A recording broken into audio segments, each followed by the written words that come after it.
Good morning, dear students. I'm Miss Meisaء Khalaf and the supervisor, Miss Lubna Abu Saleh. Today we are going to have a new lesson, grade 9, and it is unit 11. So we are having 9th grade, unit 11. Let's start and see what we are going to have in this unit. The title says ready to contact,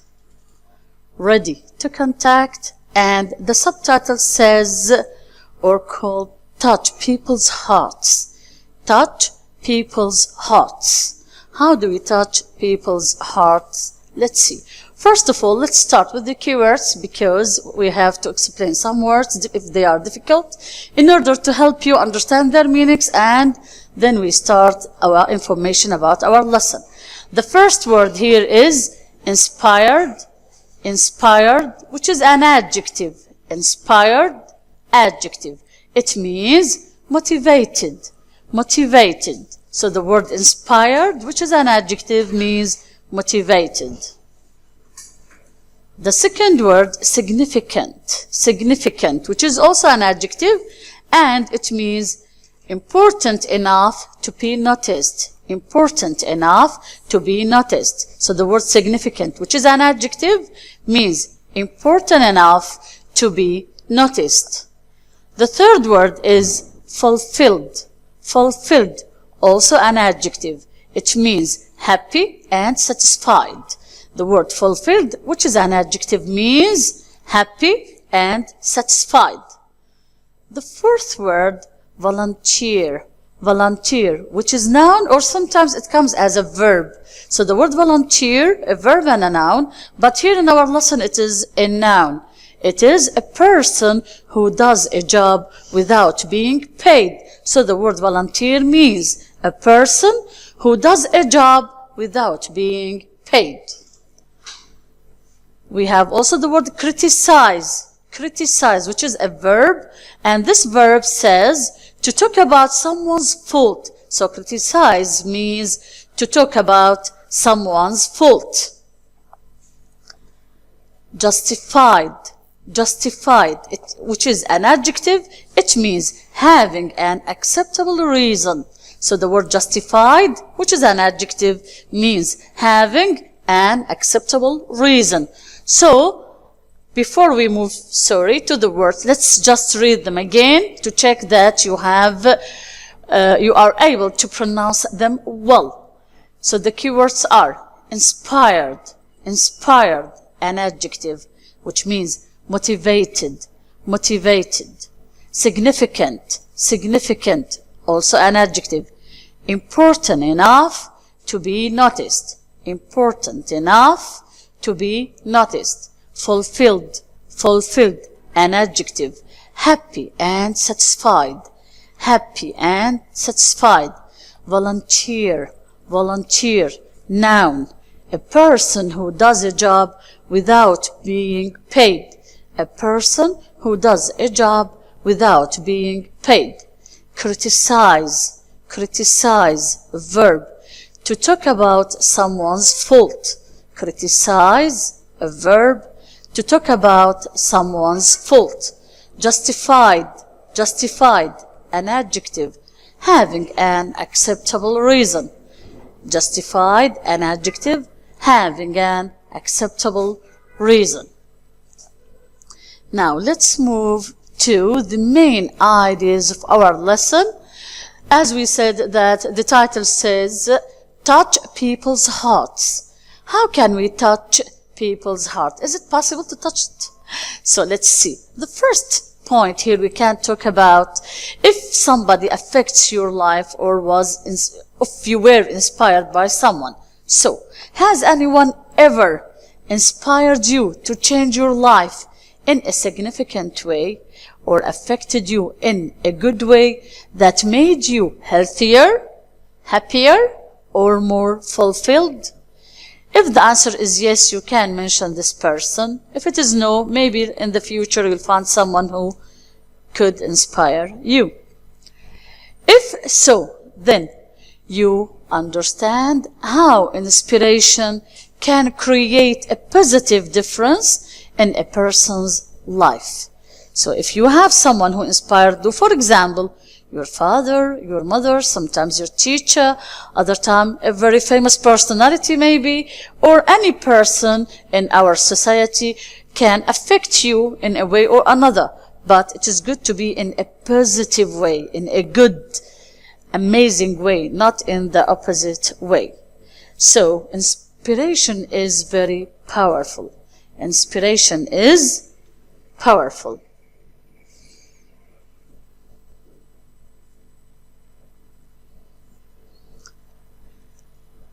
Also, we can talk about something else, which is if you want to be positive and capable of inspiring others, how can we be positive all the time and capable to help people to be better?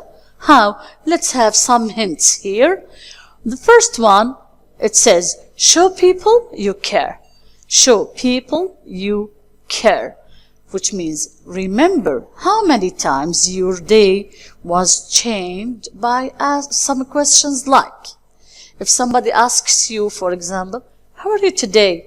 Sometimes our friends will note that we are not well or not okay. So if they ask you, how are you today? You think that they care for you and they noticed that you are not okay. So you feel happy that they care for you. Or if they ask you, is everything going well with you? Sometimes we feel that this person is not okay. So we ask him, is everything going well with you? So if somebody asks you, you feel happy that he cares for you. Number two, your actions are important too. So not only words. Don't just ask people if they need help. Try to help them. Your actions are very important for them in order to show that you care for your friends or relatives or family as well. Point number three says, many people's lives were changed by small acts of kindness. Many people, because when you are kind, in fact, my dear students, the world is very tough nowadays for all of us. So, if we were kind to each other, maybe will make our life better. Trust. Trust is very important. We should try to earn trust of our friends, relatives, family. If a person, for example, tells you a secret, keep it between you and him or her. So if a person, how can we earn trust? How? What should we do? That if we are talking to someone, and he tells us a secret, we should keep this secret among us or between me and him or her only.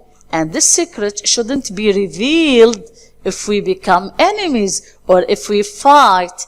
It doesn't mean that I should tell all his secrets to people and destroy this trust which I build day by day.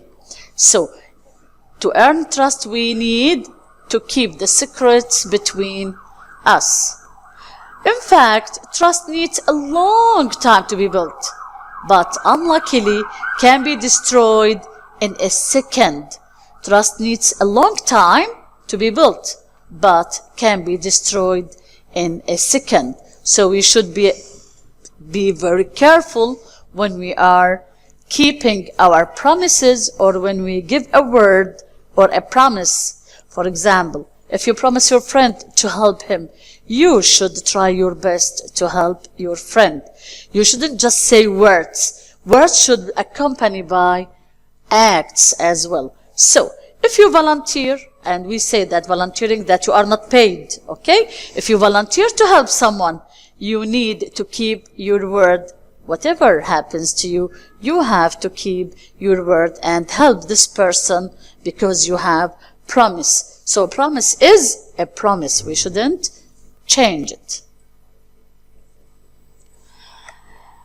In fact, it is very easy to criticize people, and we find this in our daily life.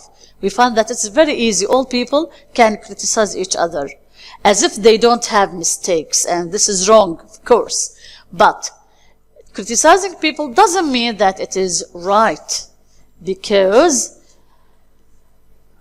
think about it. How would you feel if somebody criticized you? How did you react when your intelligence was once insulted by someone? Sometimes we do something and we feel that we are great, we are clever, we are very smart. But if somebody comes and laugh at us and try to humiliate us, we find that it is not good and we feel very upset and frustrated. So we should think about anything before we talk. We should about the word. Think about this word. Is it good to say or not?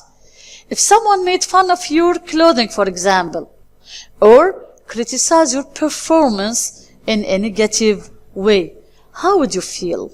And how will you react? Even if their criticism from their point of view is justified or not, you will be upset. In fact, even if you find later, if you think and you find that they have a justification in their criticism, in both ways you will feel upset and frustrated, and this is not good. Also, to touch people's heart, you need to be an active listener. Active listener, what does it mean? We should listen to the other side. If somebody is talking to us, number one, we shouldn't interrupt them, and at the same time we should have something which is called eye contact, and show them that we are attentive and we are all ears and eyes listening to them. So, not all people can actively listen to each other and understand the meanings of the words.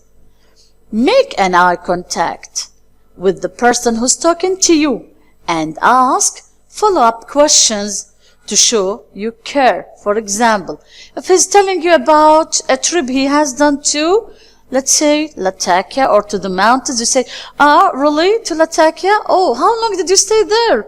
That's interesting, amazing, really wonderful. What did you do else? What else did you do? And so on. So here, with these follow-up questions, you show them that you are interested in their topic and the things they are telling you, and you care for them. So being an active listener is something which is very good and shows that you are very sensitive and respectable.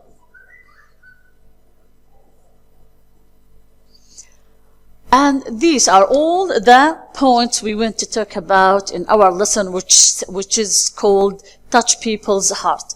I wish that you have understand the points and you're going to apply them in your daily life. Now let's move to the vocabulary exercise. Here, in this exercise, they want us to complete the following statements with suitable prepositions. They give us some prepositions from the text themselves, which we have the text itself, which is in the book, and they want us to complete these sentences. I'll give you 1 minute to think about it.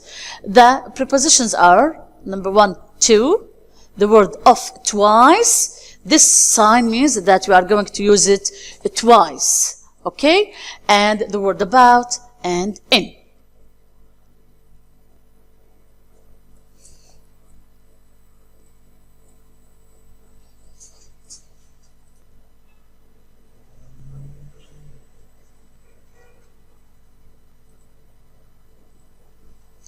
Okay.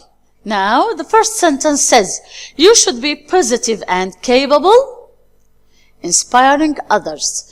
What is the suitable preposition here, you think? I'll repeat it again. You should be positive and capable, inspiring others. Yes, what is the answer? I think it is of.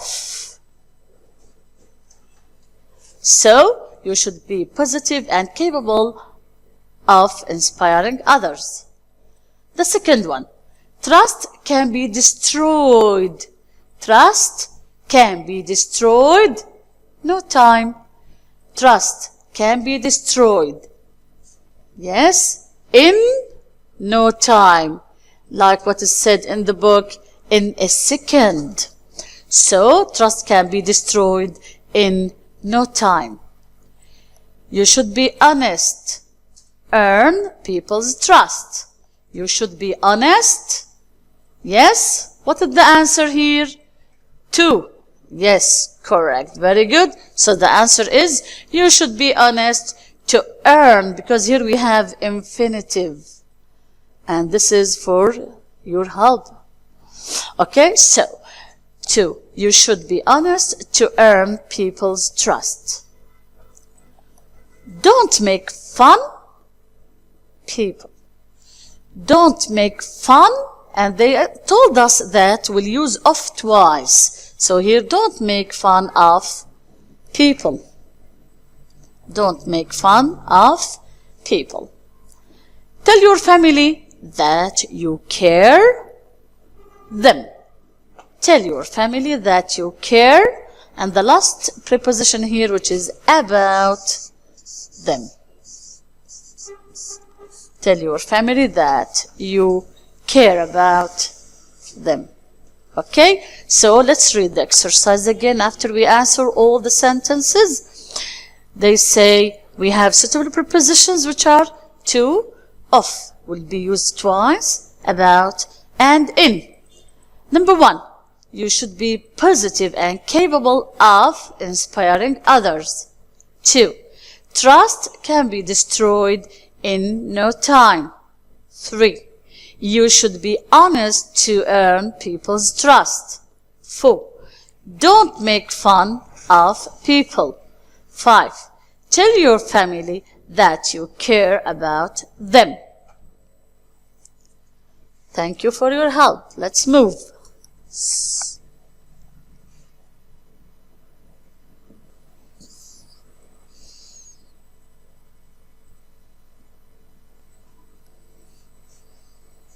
Still writing.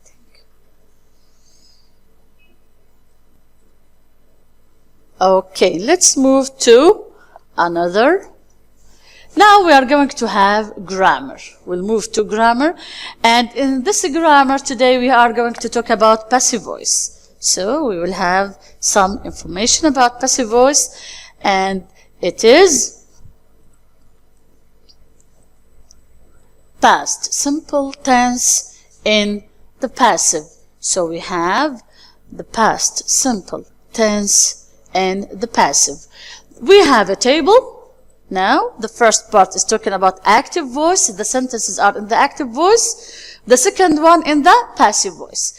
The first one here, look at this sentence. It says, of course you know, dear students, that when we have passive, we should have subject, verb, and object. So in any sentence we want to change into passive, we should have these 3 elements: subject, verb, and an object.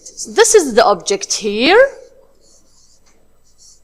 and this is the verb, and the I is the subject. So I is a subject, boat is the verb, and you mobile is the object. And how do I know that it is past? They give me the word yesterday as a keyword to indicate past actions. So the sentence, I bought a new mobile yesterday. Now we think about when we read them all, and then we'll move to the passive voice here and change them. Number 2 says, they built many new schools in our city last year. They built. So here they is the subject. Built is the verb. And the object comes immediately after the subject, the verb. But sometimes it is one word, or 2, or a phrase. So here we have more than one word. Many new schools, all of them are the object. Okay? And in our city is telling us about a place, and last year is the key word, which helps me to know that this sentence is in the past. Number 3, the sentence says, thieves stole the bank 2 hours ago. Thieves stole the bank 2 hours ago. The word thieves here is the subject. Stole is the verb. And the bank is the object. 2 hours ago, also the word ago is a key word from the past to tell me that actions happened in the past. Sentence number 4. We planted a lot of trees in our garden last Friday. We planted a lot of trees in our garden last Friday. We is the subject. Planted is the verb. Lot of trees. All of this, lot of trees, is the object. In our garden, and the word last Friday helps me to know that this is past actions. Now, we'll see how these sentences will be changed into passive. First of all, I take the object and start it with the beginning of the new sentence. So the object will be here, a new mobile, and I find that here I use the verb was, verb be, because in the passive we have a very important rule which says we should have verb be plus past participle. And the suitable for the past here, because I have one new mobile, it is was. And then the past verb in the past participle. And then I can add by me, and we complete the sentence yesterday. So the sentence becomes, a new mobile was bought by me yesterday. A new mobile was bought by me yesterday. Second sentence. Many new schools. The object is many new schools. All this is the object. And we find that schools here is plural.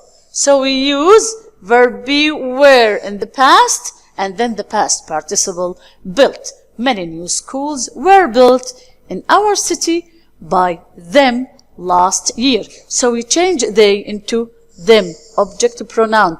The same we change I into me, an object pronoun. The third sentence becomes, the bank, this is the object, it becomes here subject, the bank was, because it is singular, was stolen by thieves 2 hours ago. So the bank was stolen, the bank, it is singular, so we use was plus past participle. Here it was stole, so the verb is steal, stole, the past participle is stolen. So the bank was stolen by thieves 2 hours ago. The fourth sentence. Lot of trees, which was there, the object, it becomes here the subject, and it's plural, as you can note. So we use were. And verb plant is regular, so it is planted, the same like the verb here. So we say a lot of trees were planted in our garden. We change into us because this is the object pronoun. Last Friday. So the sentence becomes like this. A lot of trees were planted in our garden by us last Friday. Now, we will read each sentence and see what are the changes. Now, so let's remember again the simple past tense in the passive. We said that we are going to have a table. The table includes active voice sentences and passive voice sentences. The active voice sentences, number 1. I bought a new mobile yesterday. I bought a new mobile yesterday. We change it into passive. It becomes, a new mobile was bought by me yesterday. So, a new mobile was bought by me yesterday. Sentence number 2. They built many new schools in our city last year. They built many new schools in our city last year.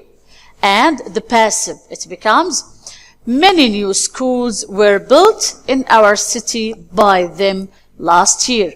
Many new schools were built in our city by them last year. Sentence number 3. Thieves stole the bank 2 hours ago. Thieves stole the bank 2 hours ago.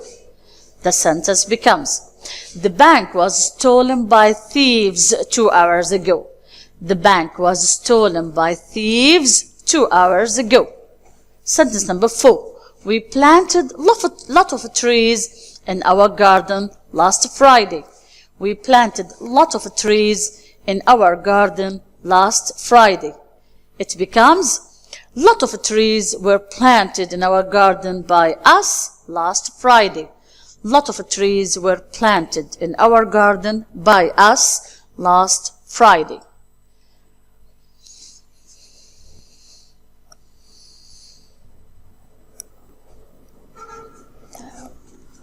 No pen, no. Okay.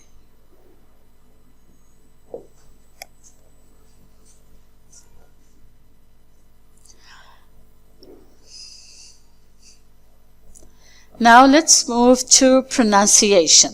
Now we are going to move to pronunciation. In the pronunciation, look at the first sign. It means that it is very short and a quick O. Whereas the second one, it is long one. So let's see some words. Here we have a table. This short O, for example, nut, cook, fox, put, shut. So let's read them again. So the short O, which is very short and simple, like in the words, nut, cook, fox, put, shut. Long, a bit like O and a note. Cork, fork, port, short.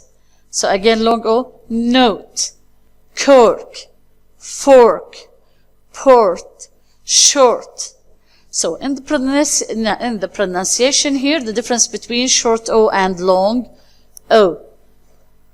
Again, small O or short O, we say nut, cook, fox, put, shoot. The long one, note, cork, fork, port, short. Now we have an exercise and we have a lot of words here and they want us to classify them under the suitable headings like short O or long O. How do we pronounce them? This is exercise for you in order to practice spelling or reading them well. The word, for example, box, dog, torn. I'm reading the exercise first before classifying. Box, dog, tone, torch, spot, cord, rub, born, clock, boat, lost, horn, luck.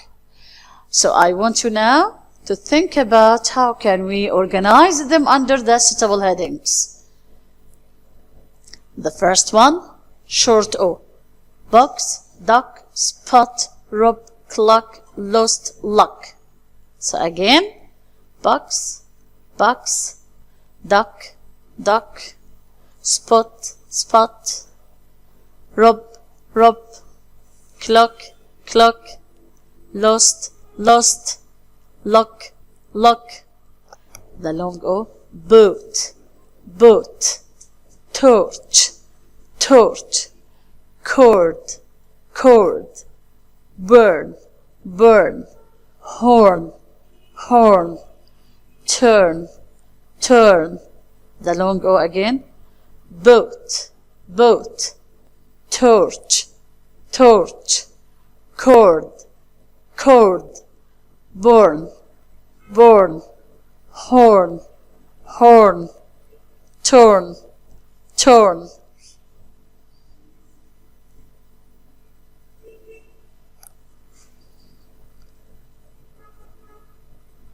So let's read them again. Box, duck, spot, rub, clock, lost, luck. Boat, torch, cord, born, horn, turn.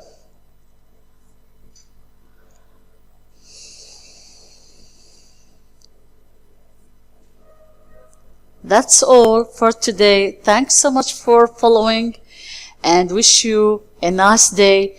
And we would like to thank Miss Lubna Abu Saleh, the supervisor.